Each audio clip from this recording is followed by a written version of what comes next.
Good morning class 11। हम लोग आलो आंधारी पाठ को पढ़ रहे थे और पिछली कक्षा में हम लोगों ने पढ़ा कि सभी बेबी को क्या कर रहे हैं, प्रोत्साहित कर रहे हैं कि तुम लिखो। तातुश उन्हें चिट्ठी का जवाब भी स्वयं से लिखने के लिए प्रेरित करते हैं। चलिए पाठ को आगे बढ़ाते हैं और पढ़ते हैं। आलो आंधारी। इसी बीच एक दिन मेरे बाबा सवेरे सवेरे आ पहुँचे। मैं उस समय किचन में थी। खिड़की से मैंने एक व्यक्ति को साइकिल से उतरते देखा। मैं ठीक से पहचान नहीं पाई। उसने घंटी बजाई तो काफ़ी देर बाद मैं बाहर निकली। मुझे देखकर बाबा ने पूछा, कैसी हो बेटा? पिता मिल रहे हैं अपनी बेटी से और पूछ रहे हैं कि तुम कैसी हो। मैं बोली, बाबू आपके शरीर का यह कैसा हाल हो गया है? बेटी ने तुरंत देख लिया कि पिता दुर्बल हो गए हैं। वो पूछ रही है, कह रही है कि आपने अपना क्या हाल बना लिया, आपके शरीर का कैसा हाल हो गया, आप इतने दुर्बल क्यों दिख रहे हैं? बाबा बोले, कहाँ कुछ भी तो नहीं हुआ, अब पिता क्या कहेगा? तो वो कहते हैं, जैसे सभी पिता जवाब देते हैं, कहाँ कुछ भी तो नहीं। बच्चे कैसे हैं?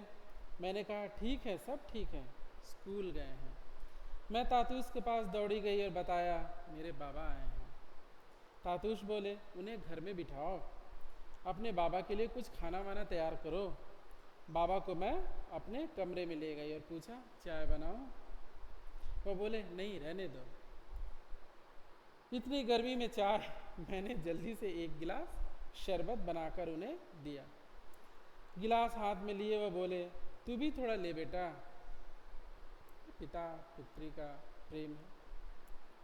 पिता चाहकर भी अगर इतने दिनों छोड़िए, रोज ही अगर बच्चे सामने हो, पिता क्या कहता है, तुम लोगों ने कुछ खाया? वह पहले अपने बच्चों को खिलाना चाहते हैं, माता पिता दोनों, फिर स्वयं खाना चाहते हैं। तो ये भी वही कर रहे हैं। तुम भी थोड़ा लो।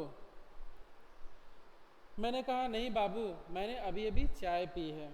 क्यों चाय पी है? माँ कैसी है? वह बोले, ठीक है, तुम्हें बहुत याद करती है। मैंने सोचा, करेगी क्यों नहीं, 2 वर्ष जो हुए नहीं मिल पाए हूँ, अभी तक दूरी के कारण मिलना जुलना नहीं हो सका।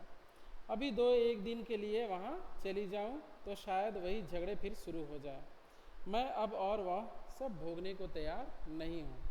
फिर से जाओ, वही किचकिच, वही झगड़े लड़ाई, दूर रहना ही बेहतर है। कभी कभी दूरियां भी नज़दीकियों से बेहतर होता है। रिश्ते कभी कभी दूर रहकर बड़े अच्छे से निभाए जा सकते हैं। नज़दीकियों से समस्याएं बढ़ जाती हैं, तो उस समय दूरी बना लेना ही बेहतर होता है। यहाँ आकर इतना तो मैं समझ गई हूँ कि आदमी हो या औरत, सभी अपने पेट की चिंता स्वयं करते हैं, परम सत्य है। और एक ही जैसा खटते कमाते हैं, यही समझ पहले आ गई होती तो उसी हिसाब से मैं अपनी व्यवस्था कर लेती और तब शायद मुझे इतना कष्ट नहीं भोगना पड़ता कि सभी अपने लिए स्वयं कमाते हैं, सभी अपने पेट की चिंता स्वयं करते नहीं, पहली चिंता स्वयं लोग करते हैं। अगर ये बात मुझे पहले समझ में आ गई होती तो मैं और अच्छा बेहतर उपाय कर सकती थी। बाबा के साथ इधर उधर की बातें करते करते मैंने पूछा, कोलकाता की क्या खबर है? मेरा भाई कैसा है? माँ कैसी है? बाबा बोले, माँ? तेरी माँ? तूने कुछ सुना नहीं लगता है, क्यों? उसके बाबा कह रहे हैं कि तूने लगता है कुछ सुना नहीं है। बाबा मेरे मुंह की ओर थोड़ी देर देखते रहे। वह शायद सोच रहे थे कि बताने से कहीं यहाँ रोने धोने न लग पड़े। इसे सच सच बताना ठीक होगा या नहीं, शायद बता ही देना चाहिए, क्योंकि यह तो अभी भी यही सोच रही कि उसकी माँ जीवित है। बेबी को पता नहीं है कि उसकी माँ की मृत्यु हो गई है, तो वो सोच रहे हैं कि बताएं कि ना बताएं, सुनते ही रोने लगेगी। माँ तो माँ होती है ना।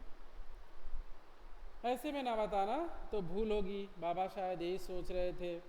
उन्हें चुप देख मैंने बाबू कहकर उन्हें बुलाया तो वह चौंक गए। मैंने देखा उनकी आंखें भर आई हैं। तब मुझे लगा कि मेरी माँ शायद नहीं रही। माफ कीजिएगा, मेरे मुंह से निकल पड़ा, क्या हुआ बाबू, माँ की तबीयत तो ठीक है। बेबी समझ रही है, फिर भी क्या कह रही कि माँ की तबीयत तो ठीक है।